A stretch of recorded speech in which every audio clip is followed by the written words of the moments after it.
और बड़ी खबर आपको बता दें, इजरायल और ईरान के बीच युद्ध वाले तनाव को लेकर ये बहुत बड़ी खबर सामने आ रही है। ईरान ने सोमवार सुबह 6 बजे तक सभी विमानों की उड़ान पर रोक लगा दी है, यानी कि कल सुबह तक ईरान में कोई फ्लाइट नहीं उड़ेगी। इसकी वजह बहुत साफ ये है कि ईरान को खतरा है कि आज रात इजरायल कोई बड़ा हमला कर सकता है। इसी वजह से उसने अपने एयर स्पेस को खाली रखने की तैयारी कर ली है। ईरान को यह भी लग रहा है कि इजरायल आज रात ही जवाबी हमला भी कर सकता है।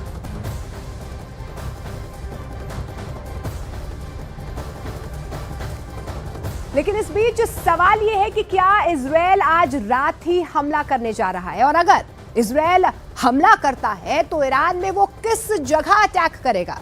नेतन्याहू के दिमाग में क्या चल रहा है, इसे जानने के लिए पूरा ईरान ही नहीं पूरी दुनिया बेचैन नजर आ रही है।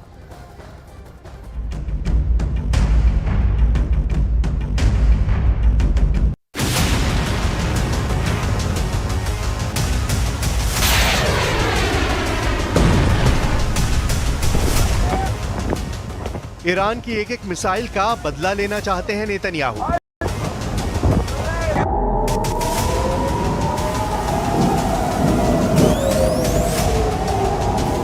ईरान के एक एक हमले का जवाब देना चाहता है इजराइल।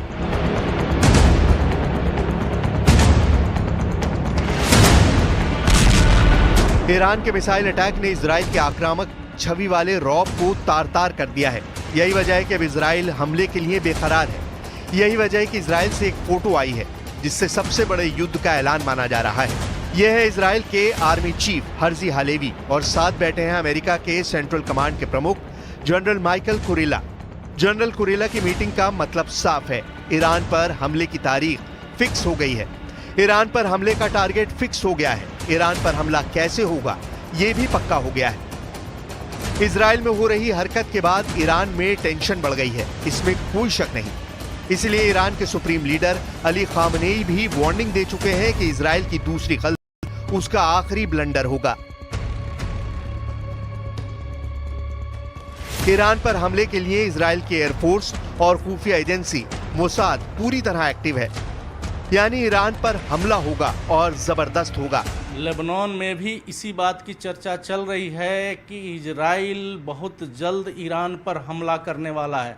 जब लेबनान और इजराइल के बीच जंग चल रही है तो नया फ्रंट इस युद्ध को और बढ़ाएगा।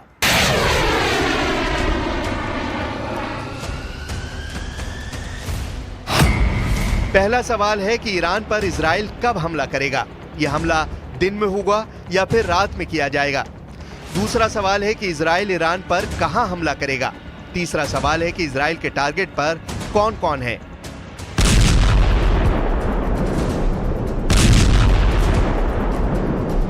इजराइल की सेना इस वक्त कई फ्रंट पर लड़ रही है, उसकी एयरफोर्स पर भी दबाव बहुत ज्यादा है।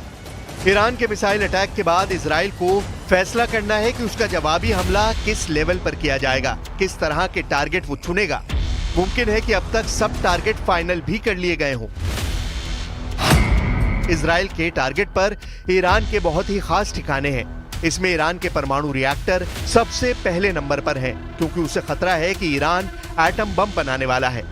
दूसरे नंबर पर हैं ईरान के तेल ठिकाने, यानी रिफाइनरी, तेल डिपो, जो ईरान को बहुत बड़ा नुकसान पहुंचाने वाला हमला होगा। तीसरे नंबर पर है ईरान के सीक्रेट अड्डे, यानी सैन्य अड्डे, रेवोल्यूशनरी गार्ड्स के बेस, उनके एयरबेस। इजराइल का चौथे नंबर का टारगेट है ईरान के मिसाइल बेस, जहां से ईरान अपनी मिसाइल फायर करता है। लेकिन ये टारगेट आसान नहीं, क्योंकि ईरान का मिसाइल लॉन्चिंग नेटवर्क सब कुछ अंडरग्राउंड है। पांचवें नंबर पर बहुत ही खास टारगेट, यानी ईरान का नेतृत्व। इजराइल ने जिस तरह हिजबुल्लाह के चीफ हसन नसरल्लाह को मारा है, इजराइल कोशिश कर सकता है कि ऐसा ही हमला वो ईरान की लीडरशिप के खिलाफ करे। The Israelis have not concluded what they're going to do in terms of a strike. That's under discussion. I think if I were in their shoes, I'd be thinking about other alternatives than striking oil fields.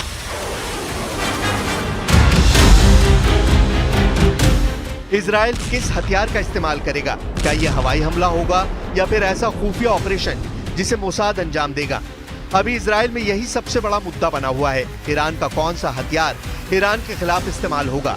इस वक्त Iran के लिए ये decode करना सबसे बड़ा challenge बन चुका है। और जब ईरान पर हमले की बात है तो ऐसे में इजराइल की फोर्स से मिलने के लिए जो बाइडन के कमांडर का तेल अवीव आना अपने आप में बड़ा मैसेज है।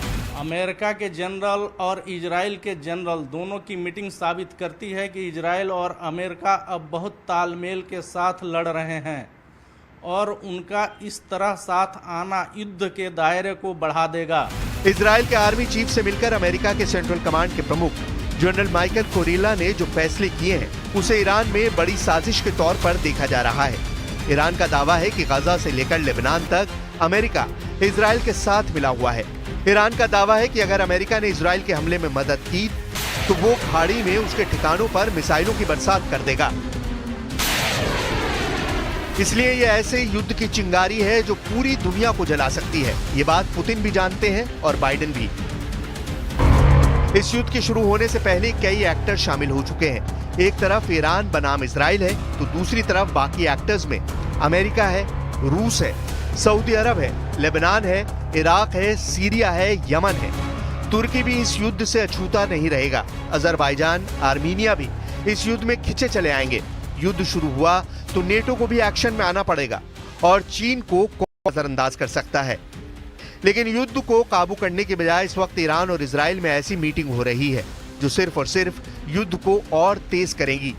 पेंटागन से लेकर इजराइल के वॉर रूम तक घंटों मीटिंग हुई है और अब भी चल रही है। तेहरान को जवाब देने के लिए क्या अमेरिका भी इतने ही प्रेशर में है जितना इजराइल है, ये बड़ा सवाल है। तो चलिए इसका जवाब भी आपको दिखा देते हैं। एक तरफ नेतन्याहू बम गिराने वाले हैं और दूसरी तरफ बाइडन बारात में जा रहे हैं। नेतन्याहू के टारगेट पर गाजा है, बेरूत है, ईरान है और बाइडन व्हाइट हाउस के स्टाफ की शादी में है और बाइडन अब पार्टी मोड में आ चुके हैं। ये बारूद वर्सेस बारात वाली तस्वीर है जिसे पूरी दुनिया देख रही है। वैसे बाइडन ने सेंट्रल कमांड के जनरल माइकल कोरेला को तेल अवीव बहुत सोच समझकर भेजा है। इसके पीछे अमेरिका का एक बड़ा मैसेज है। मैसेज ये कि अगर ईरान और इजराइल का युद्ध हुआ तो अमेरिका इजराइल के साथ खड़ा होगा, जबकि दूसरी तरफ पुतिन पूरी तरह ईरान की ढाल बनकर खड़े होंगे।